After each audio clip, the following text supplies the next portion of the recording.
Number ইহসান।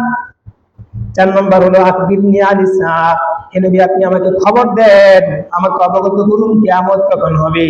আল্লাহর নবী বলেছেন মাল মাসউলু আনহা বিআলামা মিনাস সাইল, কিয়ামত কখন হবে সেটা আপনার চাইতে আমি বেশি জানি না। আপনি যতটুকু জানেন আমিও ততটুকু জানি, তথা কিয়ামত সম্পর্কে প্রকৃত জ্ঞান আমারও নেই আপনারও নেই, একমাত্র আছে আল্লাহর। আল্লাহ ভালো জানেন কিয়ামত কখন হবে, কিয়ামতের সঠিক বিষয়টা আল্লাহ রাব্বুল আলামিন ব্যতীত আর কেউ জানে না। তাহলে কিয়ামত সম্পর্কে যখন প্রশ্ন করেছে তখন আল্লাহ রাসূল বলেছে কিয়ামতের প্রকৃত জ্ঞান একমাত্র কার কাছে আছে? আল্লাহ রাব্বুল আলামিনের কাছে আছে। তাকবিরনি আন আমারাতিহা, তাহলে আমাকে কিয়ামতের কিছু নিদর্শন বলে দিন।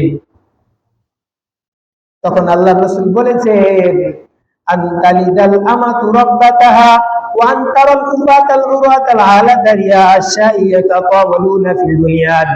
আল্লাহ রাসূল বলেন কিয়ামতের কিছু আলামত হলো বাদী তার মনিবকে প্রসব করবে, আর সমাজের ভিতরে মূর্খ অজ্ঞ লোকেরা বড় বড় দালান কোঠার মালিক হয়ে যাবে।